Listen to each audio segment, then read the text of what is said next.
Good morning, Sandeep. How are you doing?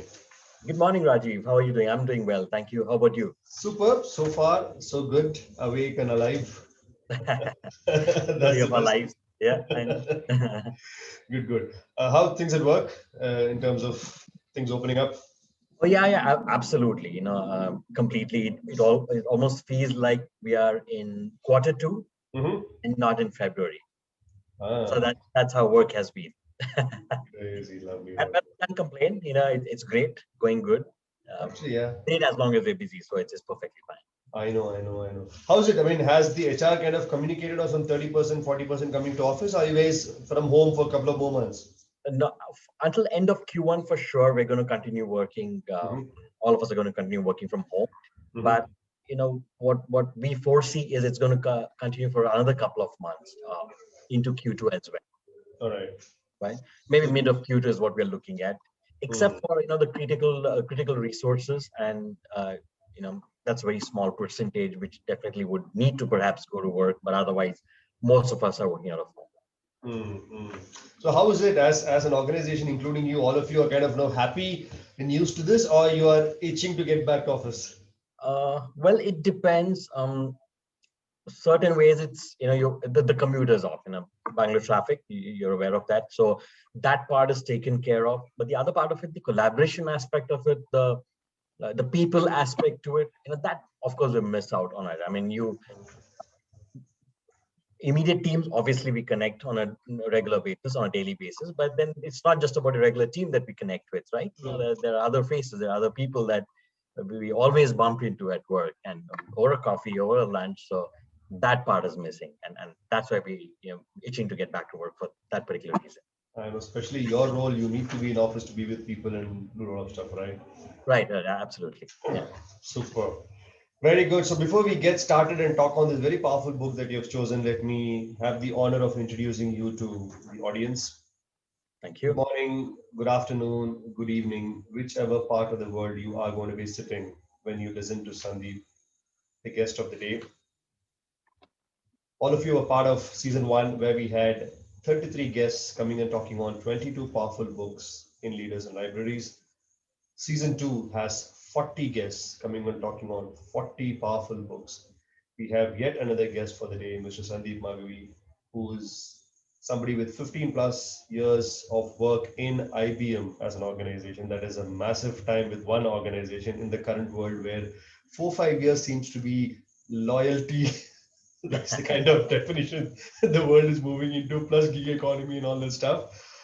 Comes with 20 plus years of solid experience. And what was interesting for me is, as software engineer to tech operations director to today somebody who leads learning and development growth platforms in the organization, which is very interesting. I haven't seen many technical IT guys moving into the learning and development space, which is very unique. I would love to know a little about that journey from him after he finished the introduction. He leads something called Learning and Knowledge. They call it LNK, not Learning and Development like it's known outside. He drives future skilling, engages with senior leadership team in strategizing and building capabilities and talent for the organization. He also oversees a lot of strategy and execution of talent management work in the organization. Above all this, he's also a book lover, which is what is the biggest pull for me to have him as a guest. It was a pleasure to have you, Sandeep. Thank you so much. Welcome on board. Thank you, Rajiv. Pleasure to be here. We've discussed in the past, we've caught up in the past, and I think it's a privilege for me to be here as part of your forum, and more than happy to share some insights into my own experiences with the larger group. Right. Beautiful. I just want to take a pause, and I just want to highlight one aspect. You did mention about the 15 years in IBM, proudly 15 years in IBM, and of course, as we talk through, we will talk a little about the value system. But 15 years with an organization that really values and has a very very high focus on value system. So that's Mm, something that I really would want to highlight and beautiful. hold it as a chip on my shoulder. Absolutely, absolutely. I mean, it makes tremendous sense. Whether you pick up the books like Good to Great, or you pick up the book Built to Last, or you pick up any of those organizational books which talks about how organizations lived beyond 50 years, 100 years, second generation, third generation. I think I think they all talk about the strength of the values, which is very core to the organization and to the leaders who have Right. stayed with them for long, right? I think you make tremendous sense. And I know a lot of friends who have been with IBM for many, many years. I don't remember having met an IBMite who said, "Teen saal ho gaya, I'm moving out." I don't know. I don't know. So Okay. there seems to be a magic in the madness that makes people stay with the organization for a longer time. So I see you also there. Lovely. So before we get into my first question, I would love to understand how did this journey of a software engineer to a tech ops guy and then an L&D happen, Sandeep? Uh, well, of course, like you mentioned, obviously, I started off as a software developer, right? And I did have a stint in the US as well as a software developer. And of course, was an entrepreneur as well. But I think this entire journey, and we will talk a little more about that part as well in Sure. terms of the multifaceted elements that come into our own being, into our own growth and Mm, evolution. I think it was the same as well because I did bring in all of those elements and those experiences, mhm, and I moved into the knowledge management, knowledge services as we call it in IBM. mm, After I was an entrepreneur, as a tech operations director, like you mentioned. mm, And I think a lot of the elements of my previous experiences really helped me, in my IBM career, in my LNK career, or the learning and knowledge service career. mm, mm, Because learning and knowledge, both of it, whether it's learning part of it in any organization or knowledge services or knowledge sharing or knowledge management, depending on mm, depending on the organization, I think they strive at actually bringing everything together for the larger talent development, mm. for the larger collaboration. So True. I think it was a perfect fit for me, primarily because of my past experience.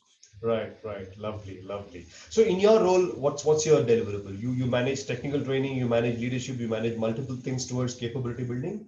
Yeah, it's actually all of that, and including knowledge services as well. That's why it's the Mm-hmm. L and the K for Mm-hmm. specific delivery centers for IBM. We call Mm-hmm. them as the local centers, the local delivery centers, or the CICs as we Right, call, right. right? The innovation centers, India being the largest, of course. So yes, it does cover all of the technical trainings, the portfolio of consulting and leadership as well. Beautiful. Back into me, but then yes, primarily technical trainings and the knowledge services. Knowledge services. Beautiful. Lovely. It's a very gratifying role to be because I've been on the other side, so I know how interesting it is when you contribute towards building capability for human beings in your own organization. It's a very, very gratifying role, Sandeep. I can say Oh, that for sure. absolutely, and especially with IBM's focus on upskilling, on future skilling, Mm, whether it's from our, and it's been continuing over the years, right? But we do have a higher focus, especially from 2020 onwards, in terms mm, of, we are moving big time into hybrid cloud, into cognitive, into mm, AI, mm, right? So there's a lot of focus for, growing our own skills, including mm, myself as an individual, right? mm, mm. A lot of focus on that part of it, right? Right. So it's good. It's great actually to be leading a portfolio which actually looks at all of that for the biggest population within IBM, which are the True, true. Fantastic. Lovely. Superb. So with all these years of experience that you have, and let's rewind and go back to your earlier days. Tell us how early did books happen to you, Sandeep? How old were you? A boy or a teenager or a college goer? How was it? well, I think I was a teenager. I mean, maybe 11 or 12, I guess, Hmm. pre-teens rather, right? So I was trying to figure out the math about, when does the teen begin, the teen. We never did this when we were teens. Yeah, My son yeah, is 13 and a it's half. been a He said long I'm time. pre-teens. Yeah, so it was around that time, and of course, it did start with all of the Enid Blytons and the Hardy Boys, primarily fiction, of course, as we were growing up. Um, then, of course, as I grew up, then obviously, it goes on to the next level of the Perry Masons and the Agatha Christie's, and the Jeffrey Archers and the Jeffrey Sydney, Archers. all of those from our previous years or the True. previous generations, right? I'm Yeah. not too sure if folks these days follow those books. I'm not very aware of that part. But yes, it was completely around all of those. And holidays meant, of course, loads of books to read up upon. those are not the days of Kindle, like we all know, right? Correct. Correct. So it was just the dusty libraries that we go on hunting for books of just about any author you can find, as long as it's something great to read on, especially the holiday time. So I think primarily it began over there, and of course graduated to the next level, and then we did have the John Grishams and the so on and so forth, depending at what age and Yeah. the flavor of the season as well. So True. yes, that True. did continue. Superb, superb. I mean, thanks for reminding those lovely authors and great books. I think all of us, all of us grew with those books below our pillows, Right? Yeah. right? Yeah. Yeah. This would be hanging off our bags. We would take it to the washroom. So they were always with us. We would hold it on one hand and keep reading while eating. I remember my dad would say, "Leave the book and focus on the food." And I have the book like this, man. I'm eating like this. Lovely. Yeah. So Absolutely. true, true. So Sandeep, tell me, as that boy uh, grew up and went on to the corporate life, and Sandeep as a professional, you would have moved into leadership books and management books. Right. How did books play a significant role in evolving you as a leader? Right. Great question. But taking a step back, we all of us, we evolve as leaders.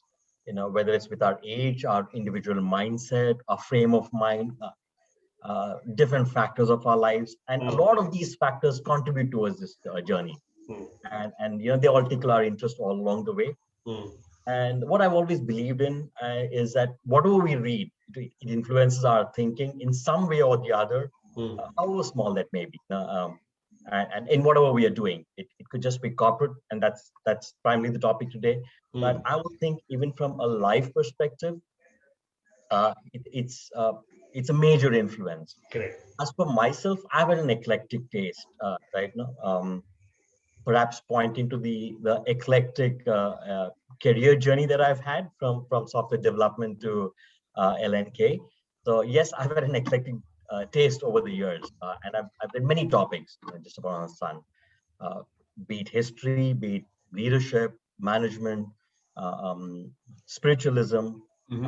international politics. That's a Oh, favorite of beautiful. mine, Hmm. or even fictional legal thrillers. Right. On a weekend. I think all of that has been great, and it has played a major role for me in more ways than one. Hmm. I would think my individual self, whether it's be it personal or professional, Hmm. as of today, has all of those elements that I may have read over the years. Because, like I mentioned earlier, it's very easy for all of us to relate to experiences that we read on, that we hear about, Hmm. and to a large extent, we do apply to our own lives. All right, True. we may not apply everything, absolutely, but Yeah. we do apply all of that. We at least go back and give a thought to circumstances uh, uh, leading to certain actions that we may have read upon, Correct. because what we read matters as much as our associations do. So definitely contributes to our evolution as an individual, and absolutely as a leader, because that's exactly what you're going back and falling back on Hmm. uh, as a leader, apart Hmm. from, of course, as an individual, Hmm. uh, on what we have picked up along the way. Right, right, right, right. Going back to books always happens, right? And because we know that a lot of things came from there and made what we are, the version one, the version two, the version three of us. Right. Absolutely. I mean, I think the gratitude towards the books and the contribution is immense. People like you, people like me who are book lovers, I think we understand how it has shaped us, right? I can keep talking for hours till the cows come back of how one book impacted me this way, how another book impacted me that way. I'm sure you also would have your own stories, right? So with all those books that Right. you have read, Absolutely. yeah, with all those books that you have read over time, I'm curious to know what made you pick the book of the day, Leadership by the Book by Ken Blanchard and Bill and Phil Hodge. Why this? Um, well, yeah, to be honest, I haven't read any other previous book from Ken Blanchard. Okay, Okay.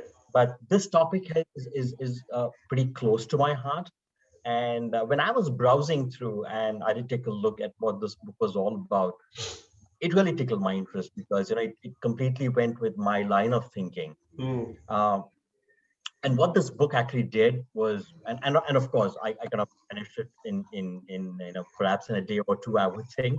But this book brings a couple of aspects together which I found very interesting. Mm. Um, just to give a a Yeah. quick brief about what this book is about for our readers. Mm.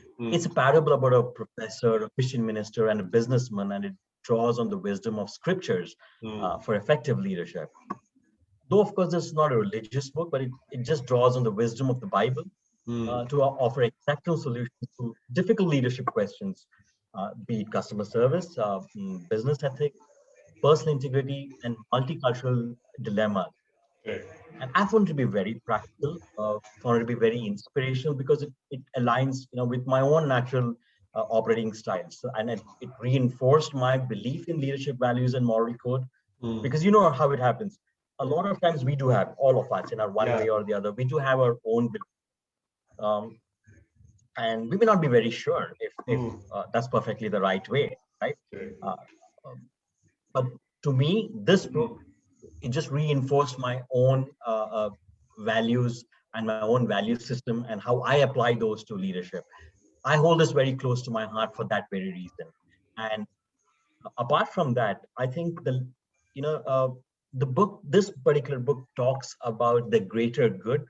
I Mm. might repeat this word a lot of times as we go forward, Rajiv, but Mm. I think the greater good is something, if I have to just put that in one word, when you're talking about the greater good and how it's actually deriving different influences and comes up with this greater good, that was a clincher for me. Ah, beautifully articulated. I think you kind of summed up the book. I completely agree to what you said, Sandeep, because when I started reading the book some time back, uh, I thought it's getting a little biblical. It's getting into a space of Jesus, spiritualism. Right. So, how is the author going to tread that path of not falling on both the sides and maintaining a balance? But I think the three of them have done a fabulous job of those three lovely characters, and then you have Jesus Christ, also the fourth character there, and all four of them kind of keep going around page after page after page and bring powerful learnings to us, right? I think it's Very, marvelous. very, very powerful. Yeah, Yeah. And what I like, I just wanted to kind of mention up, because you did mention the Bible, so I just wanted to kind of highlight that fact that it never did talk about religion, right? It true. was never about religion in the entire book. Of course, influences from the Bible, from the scriptures, absolutely. And we all have our own religious beliefs, one way or the other.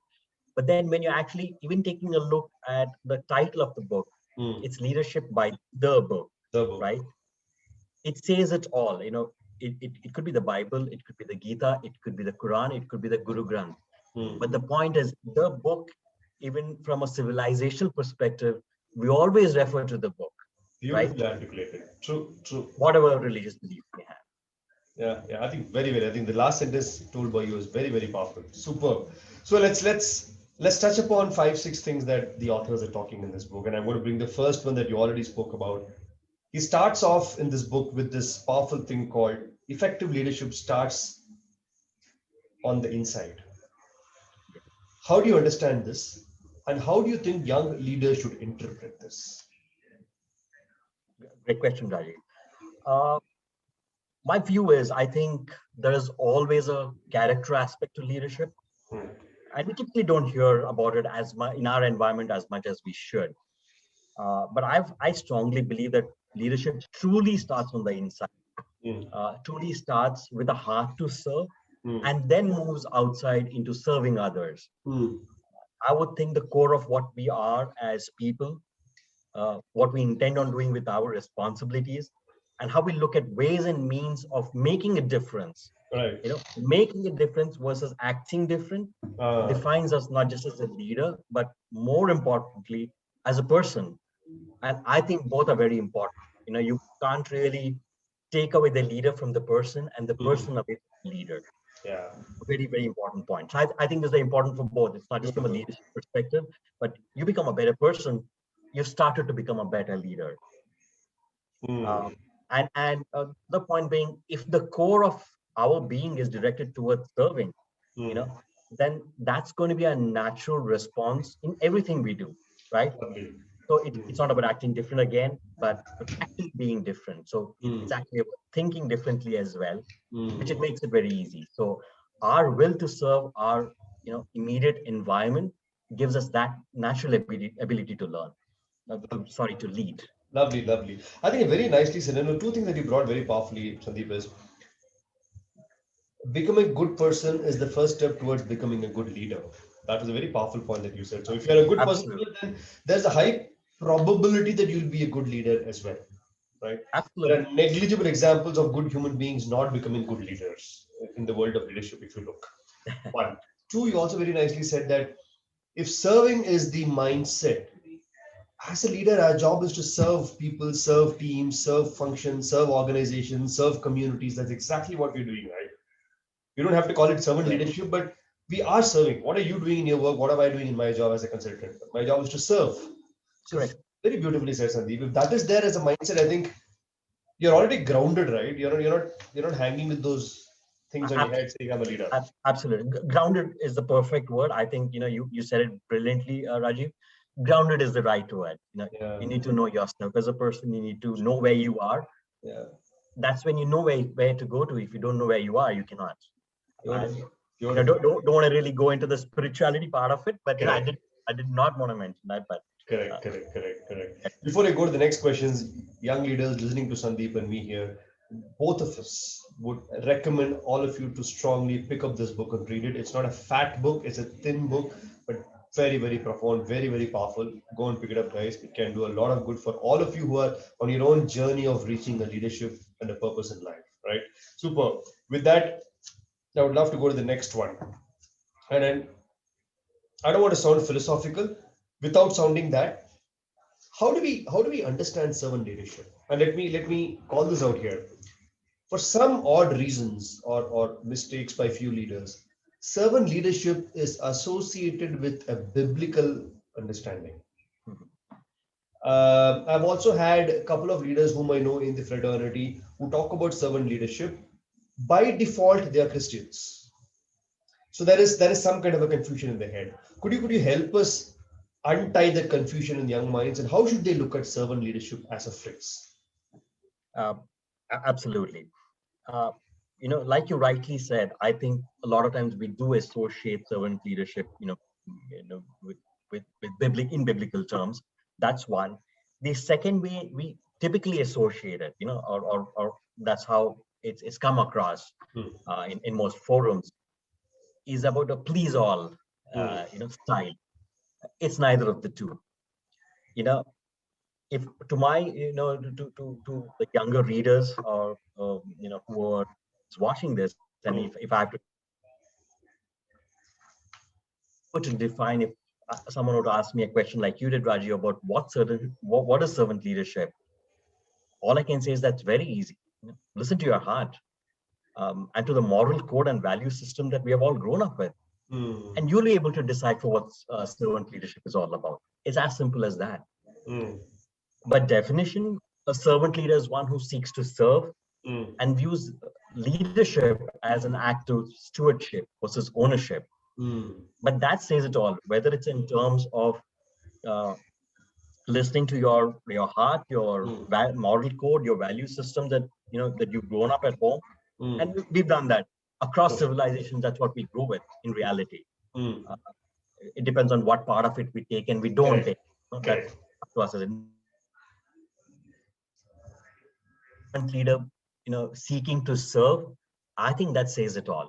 You know, Hmm. you know, if we have to go back, introspect, reflect, Hmm. go back to all of those things that we've learned, in life over a period Hmm. of time, Hmm. it's very easy to get. This, Hmm. of course, like I mentioned earlier on, it absolutely does not mean you need to please all. Hmm. In the roles that we play, achieving the larger goals, be Hmm.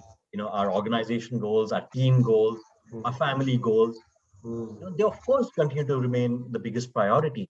Hmm. That's exactly why we're doing all of this.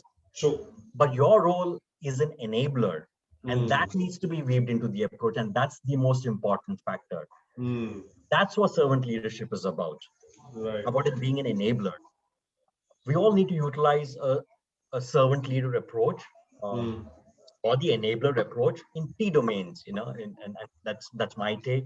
Mm, Be it intellectual, be it emotional, be it behavioral. mm, All of this here very, very important necessary aspects of leadership. mm, What do they point to? Go back, take a step back, and if you give it a mm, thought, mm. they point to our head, our heart, and our hand. And Correct. all of these three elements need to work in harmony Mm. for the style to be effective, for us to be effective as a leader. That's what it is. True, true. I love the connection you brought between servant leadership is not about a pleaser, but about serving somebody.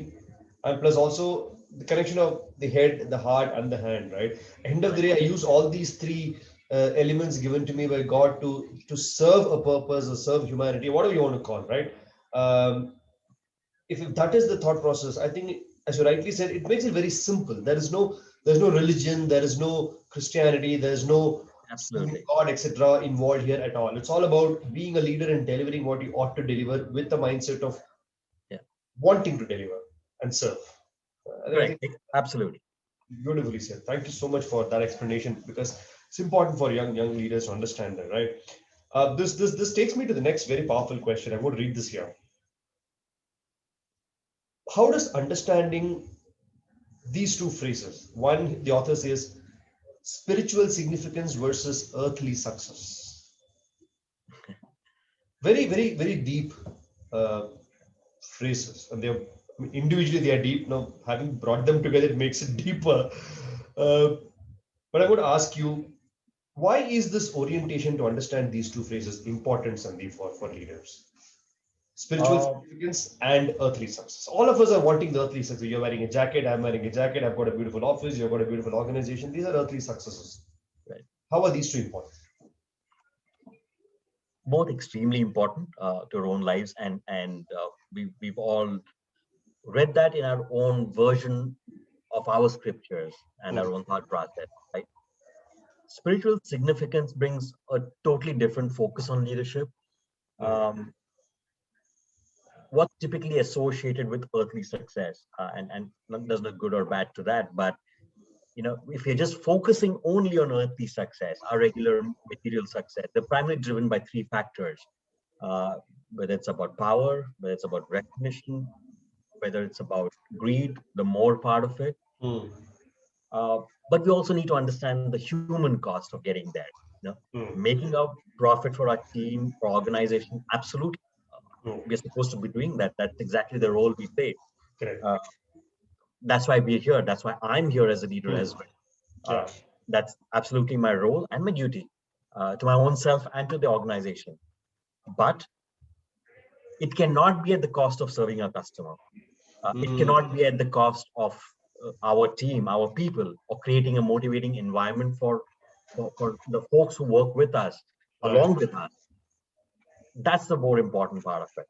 Mm, Leaders typically with servant hearts, by definition, switching back to the previous question, Rajiv, but then mm, there's a certain connection here as well. yeah. Leaders with servant hearts, by definition, have genuine humility. Mm, They don't think less of themselves. mm, It's a good one. They don't think less of themselves, but they think of themselves less. mm, And there's a thin line in there about where you're drawing the line in terms of your personal success. They're all connected. Don't get me wrong. They're all connected. Our personal is driven by the teams and the organizations we lead. yeah. But likewise, it's the other way around as well, right?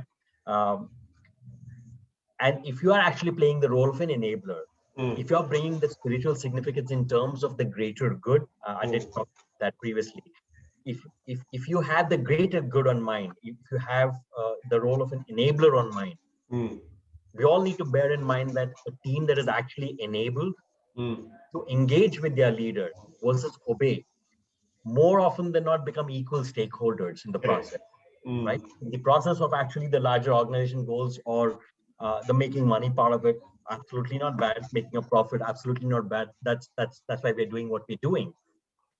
But for them to be an equal stakeholder in the process, that makes a difference. The yeah. environment the leader creates by investing in higher goals and the greater good leading to the success leads to higher success. And I would think that's why the thin line between spiritual significance versus earthly success, because uh, to a large extent, I would think earthly success is a subset of spiritual significance, not Perfect. the other way around. Earthly Perfect. success definitely is a subset of spiritual. True. True. True. You know, it's very, very nicely articulated as you ended the conversation that one is a subject of the other. Now, I have a fundamental question here. You come with 20 plus years of experience. I come with around 20, 21 years of experience. We have seen the corporate life. We have seen the consulting world. We have traveled across. There are a few experiences in life that has shaped us, molded us, uh, did that beating on us, removed all those edges, and today we are settled in our head. Was Sandeep and Rajiv the same when we were 32, 33? Definitely not. We were aspirational. Definitely. We were wanting to go. We were yearning to do something in life. That time, if I come and give you the gyan of spiritual, is it also Butake side mein rakho boss? I'm looking at numbers and targets and growing, getting next promotion and 18%, 17% hike. So a young leader who is in that stage, like we were, Sandeep, how do you train the head to understand this bit of spiritual significance early on?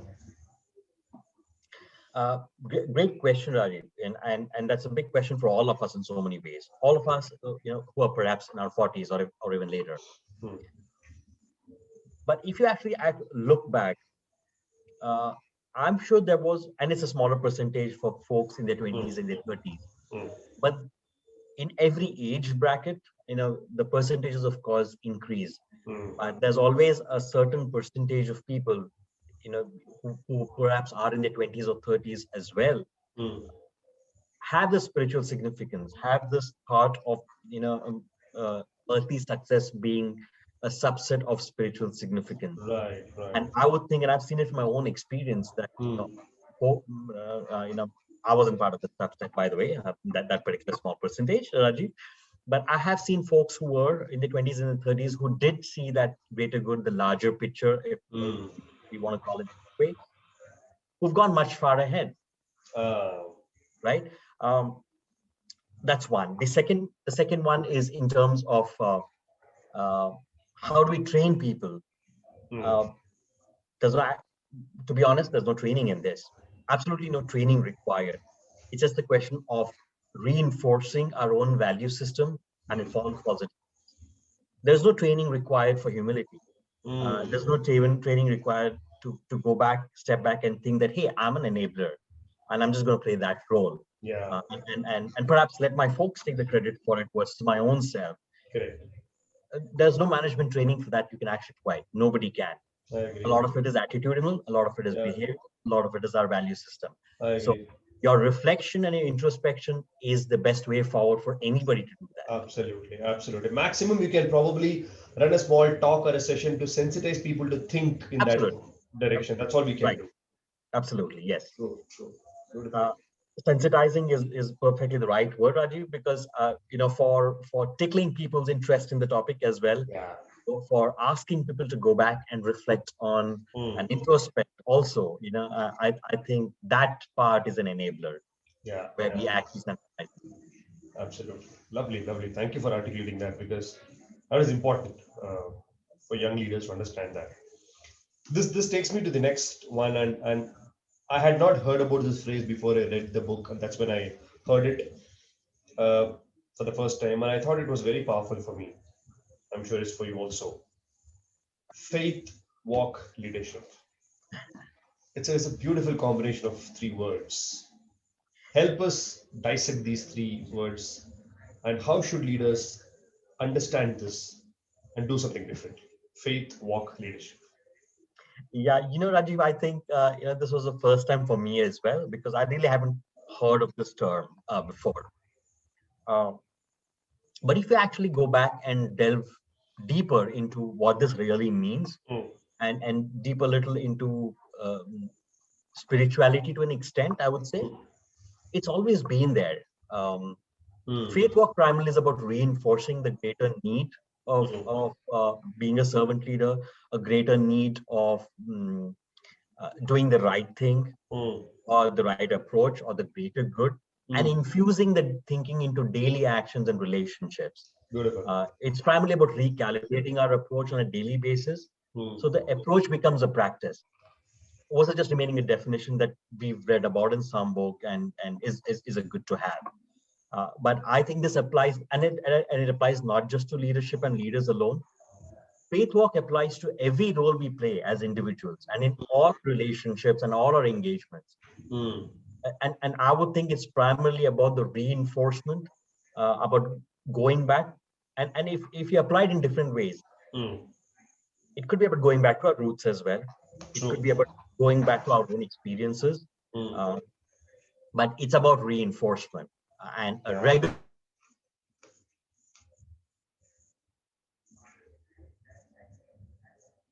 look at a faith walk leadership, because there's always a possibility that we slip up, Mm. and we all do that. We Yeah. are all humans. Natural. I may have read the book, you may have read the book, Rajiv, but in our regular daily lives, there's always a time when we may do. There may be an action which goes contrary to everything that we are talking Absolutely. about. Quite possible. Absolutely, Yeah. and Yeah. it happens all the time. But how much we actually go back, reflect upon whether we do Mm.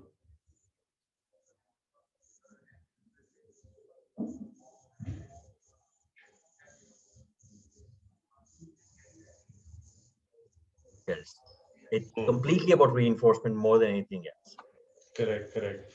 Lovely. Lovely. So it's about reflecting, introspecting, and reinforcing the right thing that we're doing and the wrong things that we should stop doing through our Ab- daily life itself, right? Day-to-day Absolutely. activities, isn't it? Very nice, very, very nicely articulated. So it's not about some huge and big faith. It's about basic No, no. stuff. Basic stuff. Exactly. It's and it's all going to be honest with you, it's all about going back to our Yeah. and maybe I didn't get this line right when you asked me what I love the most about this book, but let me uh, say that now before and then later, that it's all about going back to the basics. It's all about going back to our roots, uh, revisiting our ground rules, and that's all it really is about. And this Lovely. continuing on a regular basis is faith walk. True, true, true, true. One of the classic examples of a Zoho founder Oh yeah, getting that's back and about it. starting Yeah, something from exactly. his roots. I think it's a classic example of Wow. Yeah. Yeah. reorienting and wanting to go back to his basics. Yeah, that is a brilliant story, and I really appreciate the man there, and the man. But yeah, absolutely. I mean, outstanding 18,000 crores being asset value. This man goes with a dhoti and a shirt and a cycle. I mean, marvelous. Wow. I mean, on one side, my own, what do I say? Mind says that अच्छा ये तो कोई भी कर लेगा मैं भी इतना पैसा बना लूंगा तो मैं भी कर सकता हूँ it can become a story. How many do it is the fundamental question. Exactly.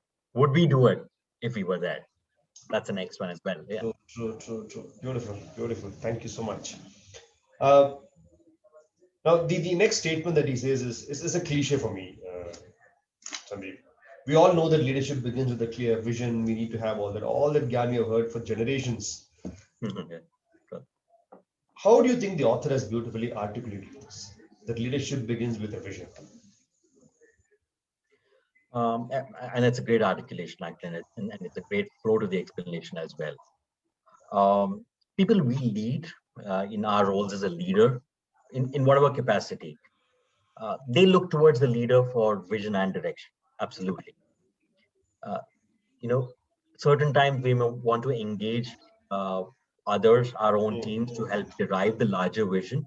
hmm, But this always remains the primary responsibility of a leader. hmm, That's not abdicated. hmm. You cannot delegate that responsibility at all. True. And of course, it does happen a lot of times. And like you said, rightly said, it definitely is a cliche. Hmm. But having said that, establishing a direction is the visionary aspect of leadership, Yeah. right? The larger goals part of it, absolutely, yes, we do have all of that. But establishing the direction for your organization or Hmm, for people you lead, your teams, that's the most important part of it. hmm, It's akin to the bank of a river, and the hmm. river runs its course based on the defined boundary and direction set by the river bank. Correct. That's the role of a leader. While Beautiful. while the purpose, the goals, the bigger picture are typically part of every vision that's articulated. We Mm, all know that, and that's part of our roles as leaders. But values are an equally important aspect that should be part of the vision to mm, ensure long-term benefit for any organization. The earthly success that we spoke about, mm, the values part of it definitely need to be part of that larger vision as well. mm. Apart from the purpose and the goal, that's exactly what we're here for. So the value part of it comes into play again. If I have to draw a parallel, with what I just said, it's about how values are important for society in general. Mm. That's equally important from an organization standpoint as well. And that's the vision and direction that a leader can set. And that's only a leader who can set that. Lovely, Nobody lovely, else. lovely. Mm. I like the analogy of the bank of the river that you spoke about, Sandeep.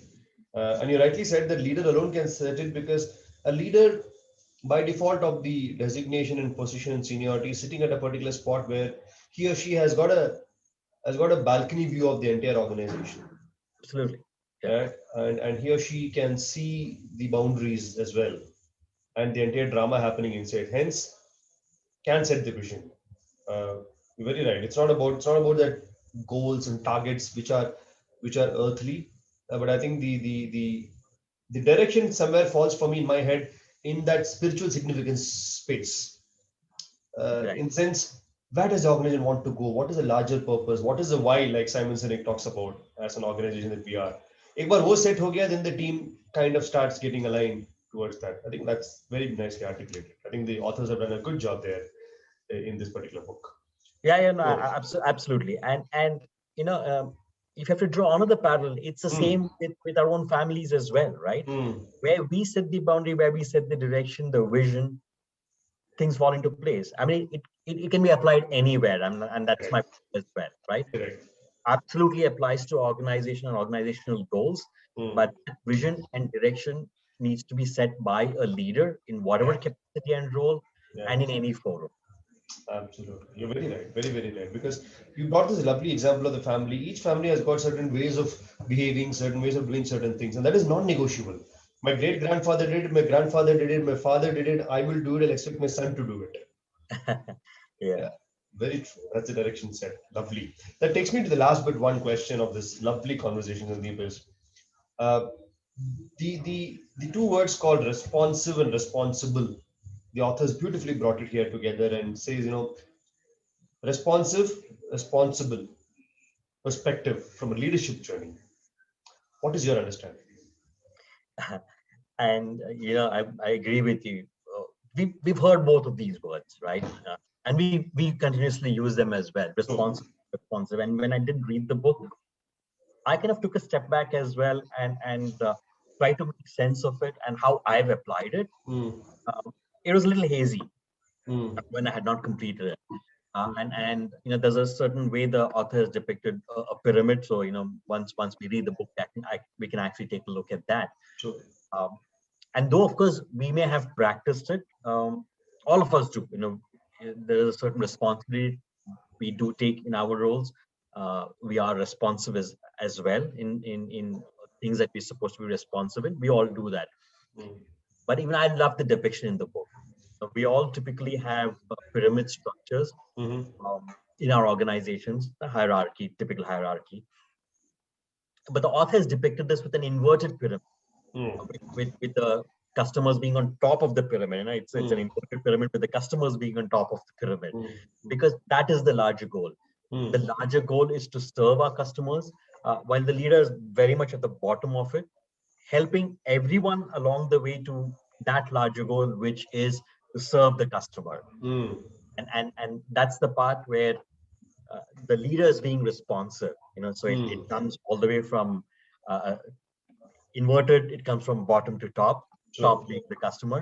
true. And in certain ways, I completely agree with it, because this is something that I've practiced over the years as well. And Yeah. then across roles, I've been fortunate enough to realize pretty early on in my career that my biggest stakeholders are actually the people I lead, Mm, and they're partnering with me to achieve our common goals. It's mm. not just my goal alone. It's not just the organization goals. It's everybody's goals, and they are my biggest stakeholders more than anybody else. And once we have that realization, I think everything else falls into place. It becomes super easy to actually decipher about, you know, who's responsible for what and how can I be responsive to that Correct. need.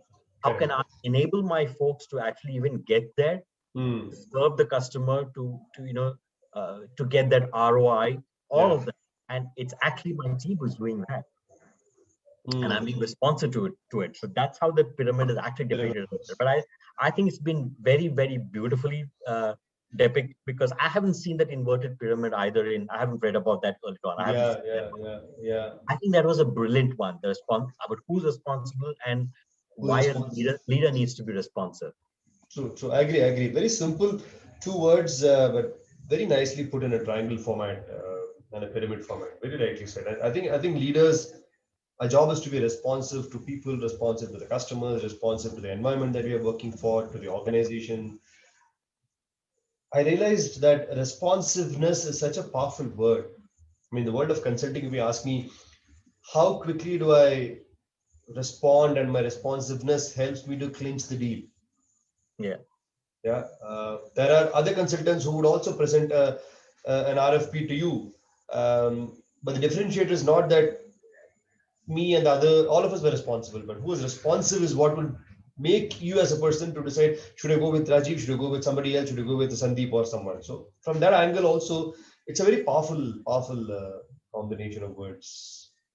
right. And if you actually take a look at it, each in each one of our roles, though of course we do have that depicted in a inverted pyramid Hmm, with the hmm, customer being top and the leader at the very bottom being responsive. hmm. In each one of our roles, we are both responsible and responsive. So, We both need to be responsible and responsive, except for the customer, of course, right? hmm, hmm, Responsive in the customer needs to be in different ways, hmm. absolutely.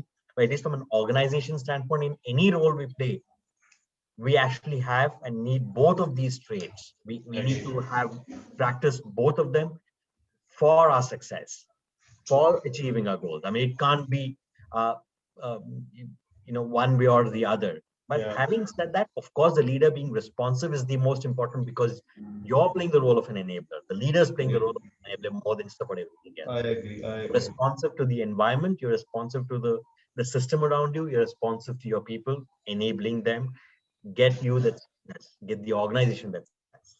Beautifully said. I think it is not. It's not an or in between. It's an and in between. Yeah, absolutely. It should be and Yeah. yes. Very very nice. Lovely, lovely. That brings me to the last question, Sandeep. With all that 15 years with IBM and 20 plus of global experience that you have, what are two razor sharp advices that you would love to give to the listeners, the young leaders who are wanting to make a career for themselves and reach a point? Could be Um, from your own life. It could be a combination of this book and your life book. I leave that to you. yeah, absolutely. I think it should be a it will be a combination of both my experiences as well as this book. Um, and I would think two things, and I'll explain why. One would be the value system, Mm, highest on top of the list. Second is empathy, and I'm not just saying it from a spirituality perspective, mm. right? I'm seeing it from both spiritual significance as well as earthly success. I Success. think for both of these, two factors are very, very important: value system and empathy. Value system, never lose sight of a value system Mm, and the greater good. Very important in any engagement of ours. mm, Second was is definitely empathy. Never ever forget that you're working with people, mm, irrespective of the roles they're playing and the processes we all need to follow. We're dealing with people with mm. all their fears, hopes, aspirations. We're just dealing with people here, not dealing with True. cattle. True.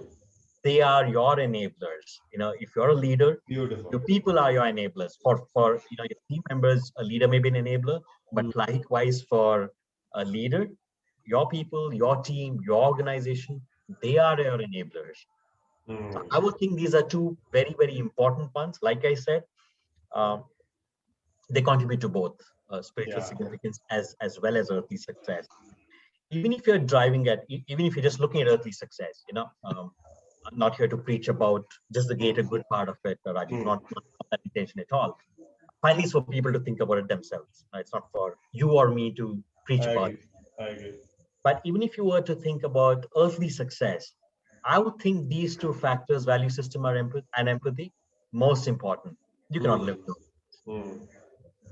True, true. I agree completely.